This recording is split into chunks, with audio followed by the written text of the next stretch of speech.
कोरटकर प्रकरणामध्ये आज पुन्हा एकदा कोल्हापूर सत्र न्यायालयामध्ये सुनावणी जी आहे ती पार पडलेली आहे। आपल्याबरोबर इंद्रजित सावंतांचे वकील कायदेतज्ञ असीम सरोदे सर आहेत। सर, जो आज युक्तिवाद झालेला आहे, तुम्ही आज जो युक्तिवाद केला की या सगळ्या प्रकरणाचा तपास जो आहे तो आणखी गतीने होणं आवश्यक आहे। बचाव पक्षाच्या आरोपींचं वकिलांचं म्हणणं होतं की पोलीस कोठडीची गरज नाही, आणखी पोलीस कोठडीची गरज आहे या प्रकरणामध्ये, असं तुम्हाला वाटतं? पण सातत्याने हे सांगण्यात येतं की प्रशांत कोरटकर याला तात्पुरता अटकेपासून संरक्षणाचा आदेश होता, तो होता, पण तो सातत्याने नव्हता। त्यामुळे जेव्हा सेशन कोर्टाने कोल्हापूरच्या अटकेपासून संरक्षणाचा आदेश रद्द केला होता, त्यानंतर उच्च न्यायालयामध्ये सुनावणी सुरू होती आणि त्यांच्या वकिलांचं हे म्हणणं दिसते की जिथे जिथे आम्ही अर्ज केलेले आहे, म्हणजे कोल्हापूरच्या न्यायालयामध्ये केले, मग हायकोर्टामध्ये केले, याचा अर्थ आरोपी तिथे हजर होते असं समजायचं। असं कसं आपण समजणार?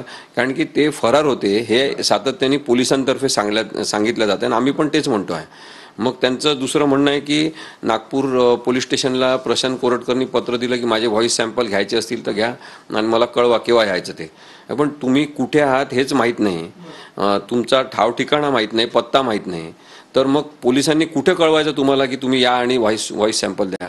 त्यामुळे मला असं वाटतं की हे सगळे जे काही युक्तिवाद केले गेले ते मुळातच कमजोर स्वरूपाचे आहे।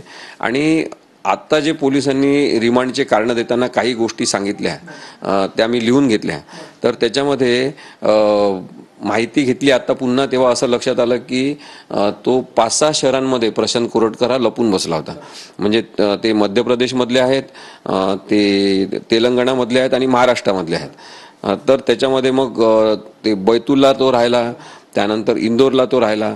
आता एक जे हॉटेल सिद्धार्थ प्रीमियर आहे चंद्रपूरचं, जे अगदी पोलीस मुख्यालयाच्या समोर आहे, तिथे त्याची व्यवस्था राहण्याची ज्या धीरज चौधरीने केली होती, तो बुकी आहे, म्हणजे तो बुकी आहे, त्याच्यावर काही अशा प्रकारचे आरोप सुद्धा झाले आणि त्याच्याबद्दलची बातमी सुद्धा मी तुम्हाला देतो आता पेपरमध्ये आलेली, की अशा गुन्हेगारी प्रवृत्तीच्या लोकांनी त्याची व्यवस्था केलेली आहे वेगवेगळ्या ठिकाणी राहायची।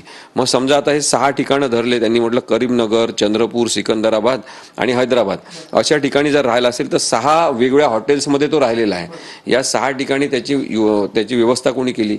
केवळ एक कार सापडलेली आहे आणि आणखी काही कारचा वापर झाला का हे पोलिसांना तपासायचं आहे। मग साधारणतः एक मला वाटते की 2 पेक्षा जास्त आणि 4 पेक्षा कमी एवढ्या तर कार असतीलच 6 ठिकाणी आहे। त्यामुळे त्या कोणत्या कार होत्या ते पाहायला पाहिजे। जे मी आत्ता कोर्टामध्ये सांगितलं की जो टोल क्रॉस त्यांनी केले असतील त्या कारमध्ये बसून, तर तिथले CCTV फुटेज पोलिसांना बघावं लागतील की त्याच्यासोबत कोण कोण होते। ते जे सगळेजण मदत करणारे आहे, त्याच्यासोबत बसणारे आहे, त्याच्यासोबत या ठिकाणी जेवणारे आहे, हे सगळेजण याचा अर्थ गुन्ह्याला प्रोत्साहन देणारे आहेत, गुन्ह्याला मदत करणारे आहेत आणि गुन्हेगाराला मदत करणारे आहेत। त्यामुळे त्यांच्यावर सुद्धा वेगळ्या कलमांखाली गुन्हा नोंद झाला पाहिजे। सर, आज